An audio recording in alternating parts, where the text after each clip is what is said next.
voice you ever had to do for Chopper, and could you do that voice? Ooh. I like it anytime that someone gives them a compliment and they're just like, No, I'm not like that, you stupid. You're so dumb. Why would you say that about me? I can't do that. I like it when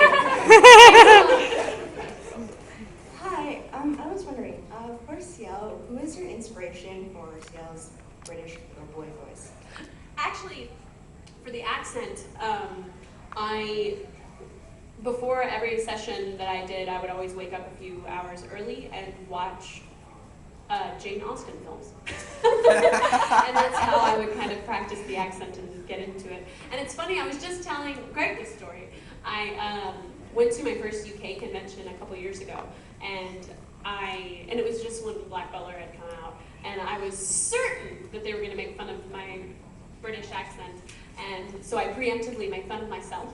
And I was like, yeah, I mean, like my crappy accent on Black Butler, am I right? And this girl, like, just kind of raised her hand. She was like, no, actually, it was quite good.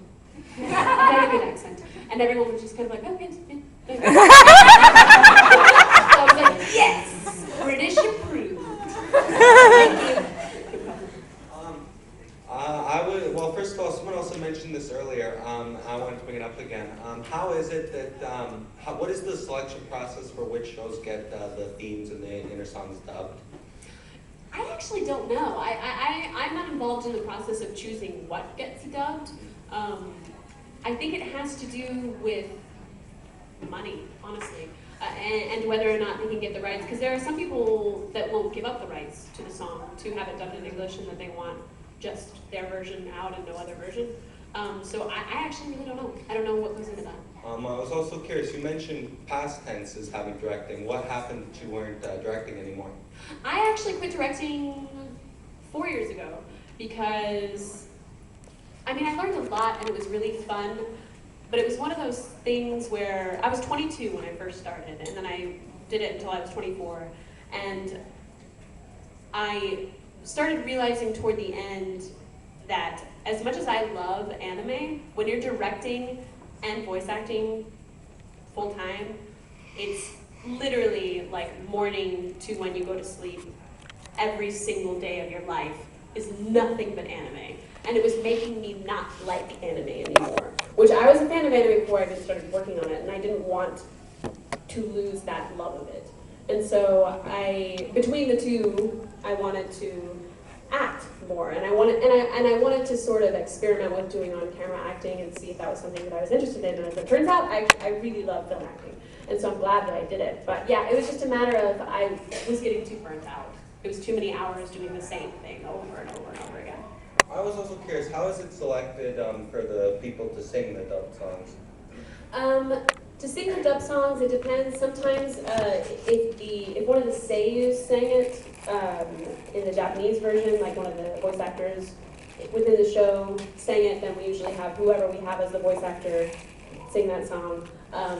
Or it's just we try to find somebody that it's in the range. It's just a matter of whoever directs the song. Because I usually will adapt them. I don't always direct the songs. Just whoever's directing it, they tend to decide, or whoever the director for the show is will often have an idea of who they want to sing it.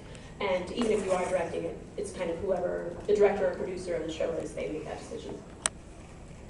Hello. Hello. I feel guilty for not having a present for you. I'm really mad about it. Oh. I was empty, and I was like, who does this guy think he is? Asking me questions and not giving me a present. It's my first time in Winnipeg too, so. Oh, where are you from? New York. Oh, you're American. Yes. Why are you here? You know, a lot of people have asked me that, but I wanted to come here for a while. Do you live in New York City? Long Island. Oh, okay. But two questions. Yes. So the first, I'm an English major and theater minor, so Romeo x Juliet kind of restored my faith in anime a lot. Oh, really? And it came out. So my question for you is, have you ever been in a Shakespeare play, and what's your favorite Shakespeare play?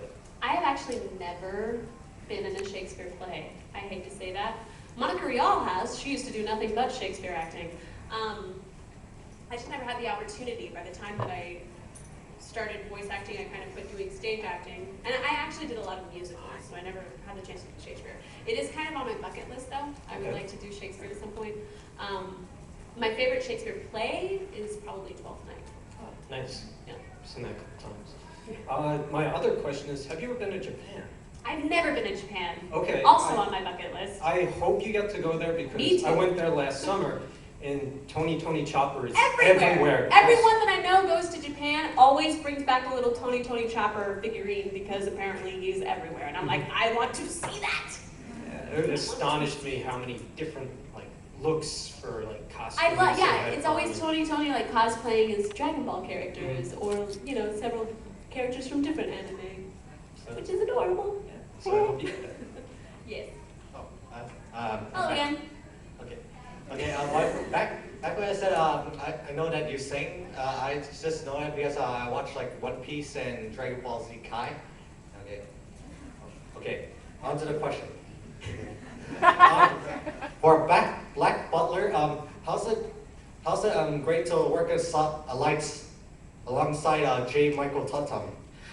J. Michael Tatum. Tatum. Yeah, that's okay. You've never, I'm sure you haven't like shook his hand and him saying it's pronounced Tatum.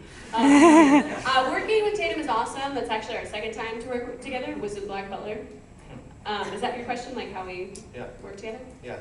He was great as Eneru in One Piece too. Yeah, but he's awesome. He's just really fun to mess with a lot.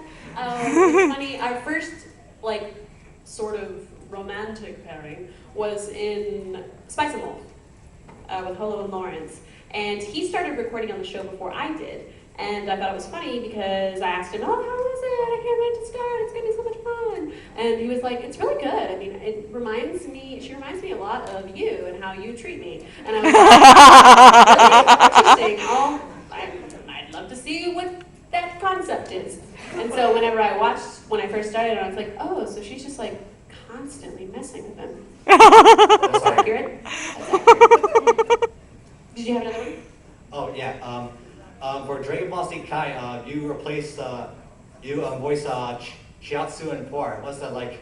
It's actually, what's cool about voicing on Dragon Ball Z Kai is that when I first started in anime, the reason that I even knew Funimation existed was because of Dragon Ball Z, because I used to have a group of friends that after school, we would always watch Dragon Ball Z. And we ended up taking a tour of Funimation Studios. And it was very surreal, because I also assistant directed it as well. So it was just really surreal going from being a fan of the show and then all of a sudden voicing on it and assistant directing and also music directing, like I got to adapt the lyrics to the theme songs. So it was really surreal, and I kind of had to stop a few times and like realize like, whoa, I have come full circle. This is amazing. It was really cool. Okay. Sorry about earlier about I to apologize for anything. Okay. That would be horrible. Hello. Earlier you spoke about character, getting into character, and your processes for that. I have two questions on preparation. Not right before, but in the long term, as far as preparing for a character, what kind of research and development towards the character do you do to get into that kind of skin? Oftentimes I will research the show. Once again, I don't know if you guys read the "So you want to be a voice actor" panel, but if you were, you've already heard this. I will research the show before I even audition on it. But it is a matter of, if you do that research and find out that background, it's really important that you do not get a specific idea of how you think the character should be, because your job as an actor is just doing what the director wants you to do. It's the director's vision, it's not your vision. So you still have to be very open and malleable to whatever they want. So I will do research on the show, for sure. I don't usually watch it. I'll just kind of look on Wikipedia and get the synopsis and find out what all the characters are like and all that. And then from there, it just depends on the director. There are some directors that will give me, discs to watch the show and watch the series. And then there are some directors that don't want me to watch it at all. Like when I got cast as Rei Ayanami in Evangelion in the movies or whatever, Mike McFarlane said specifically he did not want me to watch the series, the TV series that preceded it, because he didn't want my performance to be influenced by the other voice actors. So I still have yet to see the TV series of Evangelion, which I know for a lot of Evangelion fans it's like sacrilege, but I'm just doing what my director tells me.